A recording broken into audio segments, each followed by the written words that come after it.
about different industries. Basic multiples, valuation multiples या matrix हमको पता है, जैसे PE multiple है या फिर price to sales multiple है.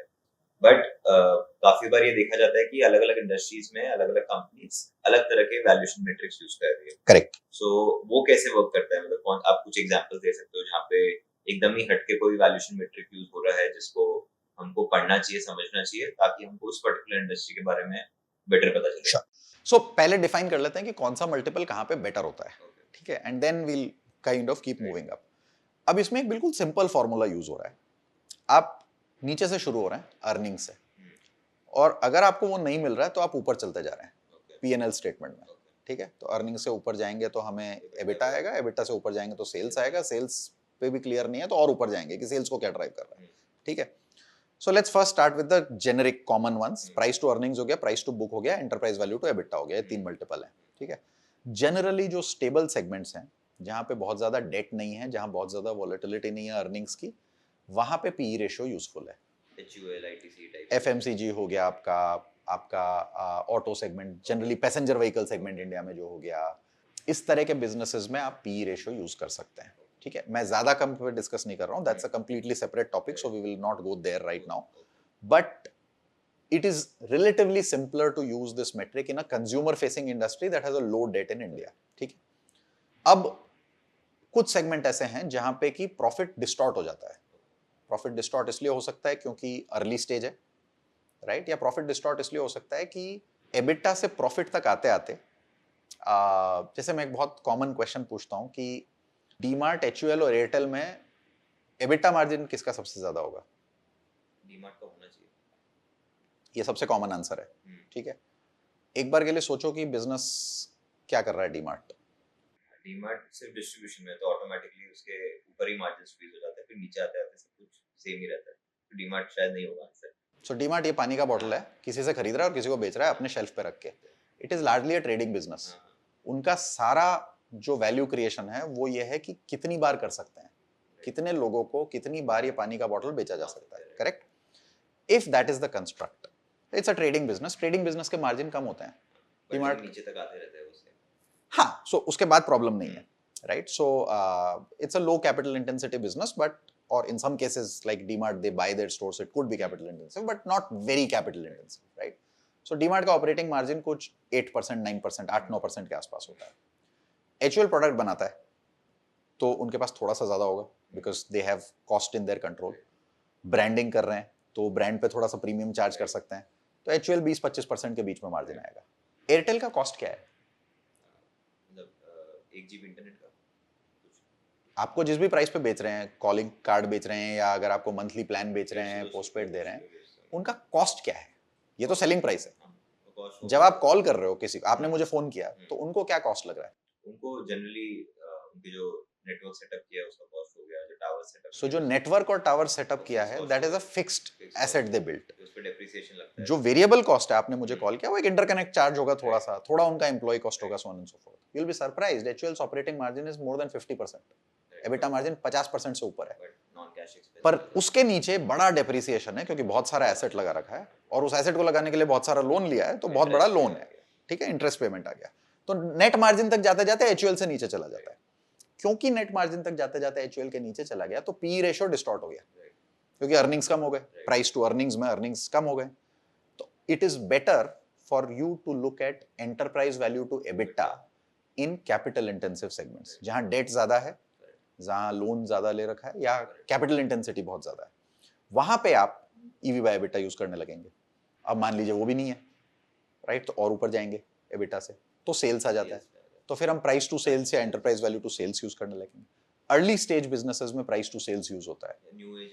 ये new age FMCG D2C business आया, तो आप अगर मामा अर्थ को वैल्यू करने लगेंगे तो पी रेशियो पे नहीं कर सकते, नायका को पी रेशियो पे नहीं कर सकते, बिकॉज अर्निंग्स है नहीं, और अर्निंग्स अगर अभी 20 करोड़ है तो 20 करोड़ का 200 करोड़ होने में समय नहीं लगेगा. मतलब it can very quickly in a couple of years go there if the product succeeds. There is a big if there, right. But to say that उसका पी रेशियो 2000 है इज इनकरेक्ट, बिकॉज नेगेटिव भी हो सकता था अगर loss होता तो, right. Early stage companies में ये प्रॉब्लम रहेगा. ठीक है, और जिस तरह आजकल बिजनेस चलता है, the way these businesses work, they work on a lot of growth being sort of invested into, so there is a possibility कि थोड़े समय तक लॉस रहे. बट हमने एविडेंस देखा है कंपनीज का जो प्रॉफिटेबल हो गई हैं after this cycle, right? And और जैसे इस तरह के कंपनीज लिस्ट होते रहेंगे तो उसमें से कुछ ये प्रूव करेंगे कि despite multiple years of being in losses you will become profitable.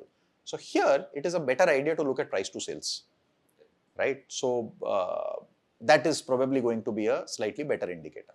India में बहुत सारे लोगों को इन्वेस्ट और ट्रेड करके पैसा तो बनाना है, but a lot of them don't know the right way. इसी वजह से they rely on tips and advices from the wrong people. और इसी सिचुएशन को इम्प्रूव करने के लिए हमने upsearch.club एज अ प्लेटफॉर्म बनाया है, जहाँ पे हमारे पास 50 से भी ज़्यादा कोर्सेज है फ्रॉम इंडस्ट्री एक्सपर्ट्स जिनके पास सालों का एक्सपीरियंस है.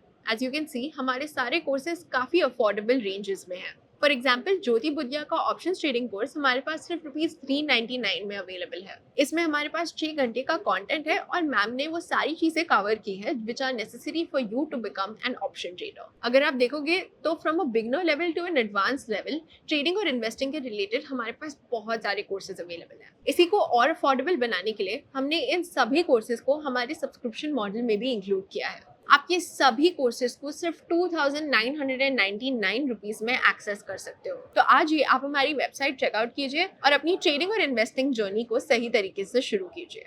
अब मान लीजिए सेल्स भी क्लियर नहीं है, बहुत ही अर्ली स्टेज पे है, राइट? अभी हॉस्पिटल सेट हो रहा है जिसका सेल्स आना ही चालू नहीं है. करेक्ट. या कोई ऐप बना रहा है जिसके सब्सक्राइबर्स आना चालू हुए हैं, या आप एक ई कॉमर्स फर्म रन कर रहे हैं जो कि अभी बहुत वेफर थिन मार्जिन पे प्ले कर रहा है, सब कुछ पास ऑन कर दे रहा है, राइट? जैसे ओला जब शुरू हुआ होगा तो Ola was not making money, right? Even whatever the driver was getting, they were paying more than that. In fact incentives दिए जा रहे थे जब उबर और ओला दोनों सेटअप हो रहे थे इंडिया में, राइट? आप जितना रेवेन्यू ड्राइव कर रहे थे, रेवेन्यू क्या होगा उस केस में? कस्टमर ने कुछ पैसा दिया, 100 रुपए दिए, वो 100 रुपए उन्होंने ड्राइवर को पास ऑन कर दिया और उसके ऊपर और दिया. तो technically there is no mechanism of understanding what revenue is here. Revenue तो अब आया है कि अब 100 रुपए में से 20 रुपए या 25 रुपए वो रख लेते हैं. That's their revenue. पहले तो नेगेटिव था या था ही नहीं. तो in this case you will go one layer above that. What is going to drive that revenue? या तो कस्टमर ऑर्डर या तो ऑर्डर का या number of rides that are being taken. So you will go and put a multiple कि अच्छा what is the value per ride that you are paying. अभी अगर ओला को किसी को अक्वायर करना है, कैब हीलिंग कंपनी को, तो रेवेन्यू और प्रॉफिट तो होगा नहीं. रेवेन्यू हो सकता है हो, प्रॉफिट तो नहीं होगा. तो आप फिर सब्सक्राइबर्स के बेसिस पे करोगे, कितने लोगों ने आपका राइड लिया इस सिटी में, and then try and make a metric. So that's how you keep going up in that channel. एक डेविएशन इसके अराउंड है जो प्राइस टू बुक है, जो बैंक्स के लिए यूज होता है. बैंक्स में अर्निंग्स थोड़े कई बार डिस्टॉर्ट हो जाते हैं because banks are supposed to keep provisions in between. So generally you prefer price to book. There are other reasons as well because regulatorily banks are required to have a capital. Book value उनका वो capital है जो capital adequacy ratio हम बोलते हैं. fairly adjust भी करते हैं उनकी book value. जैसे I think manufacturing companies में book value को fairly adjust नहीं करते क्योंकि historical value के assets Correct. और liabilities के. Banks में शायद ये केस नहीं है. तो उनके assets और liabilities fairly value हो जाते हैं. Because financial है, right? Asset loan है. Correct. तो 1000 करोड़ का लोन मैंने कभी भी दिया हो 1000 करोड़ ही है. So logically book value is a mark to market value. So it becomes a comparative metric straight away. बाकी businesses में comparative metric easily नहीं रहता क्योंकि historical cost can distort. अगर एक कंपनी का price to book 3 है और दूसरी का 4 है, तो मैं ये नहीं कह सकता 3 is undervalued directly, right? I have to dig deeper. तो financial institutes के लिए same चीज applicable है या सिर्फ banks के लिए? Anything that is in lending, that is leveraging and lending. ठीक है, क्योंकि बैंक अपना कैपिटल 10 रुपए लगा रहा है, डिपॉजिट 100 रुपए ले रहा है और इसको लेंड कर दे रहा है. तो ये जो लेवरेज हो रहा है ये 10 रुपए के कैपिटल पे डिपेंड कर रहा है और ये कैपिटल आरबीआई ने डिफाइन कर रखा है मिनिमम क्या होना चाहिए. इसलिए इस कैपिटल को बेस लेके हम प्राइस टू बुक लगा रहे हैं. जनरली जब मार्केट्स अच्छा करने लगते हैं, जब बैंकिंग स्टॉक्स बहुत रन करते हैं, तो ये बहुत आने लगता है. I will clearly remember a case of 2008. Since the markets were doing very well, banking stocks were doing very well, just before the crisis broke out, there were reports that had started coming out saying we should use price to earnings to evaluate banks rather than price to book. अब PE ratio bank के case में आपको 10 से 15 के बीच में दिखेगा, बहुत बड़ा नहीं दिखेगा.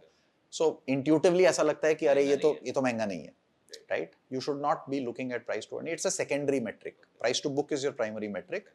Private banks आपके 2 से 3, 4 के बीच में ट्रेड करेंगे. PSU बैंक्स हिस्टोरिकली 1 से 1.5, 2 के बीच में ट्रेड किए हैं. ये भी स्टोरी आने लगेगा थोड़े समय में as PSU banks keep doing well that you know this divergence should go away. Maybe it does, but I have at least seen this news or this sort of story play out twice, but it doesn't merge, right? This doesn't converge. Private banks are more efficient generally on a longer scale, and that efficiency stays. अब ऐसा हो सकता था कि बीच में ये बहुत ज्यादा डाइवर्जेंट हो गया था. There was a point for example in 2018 which is what I am saying, जो आप कह रहे थे सेक्टर का बॉटम कैसे पिक किया जाए. In terms of market cap, outside of SBI, the second largest PSU bank was available at like 30-40,000 crore. Whereas private banks were, मतलब सारे PSU banks other than SBI को ऐड कर दें तो उनका मार्केट कैप एक्सिस बैंक के market cap से कम था, right? And there were at least 3 PSU banks जिनका डिपॉजिट बेस एक्सिस बैंक से ज्यादा था, right? So it doesn't make sense at a point, right?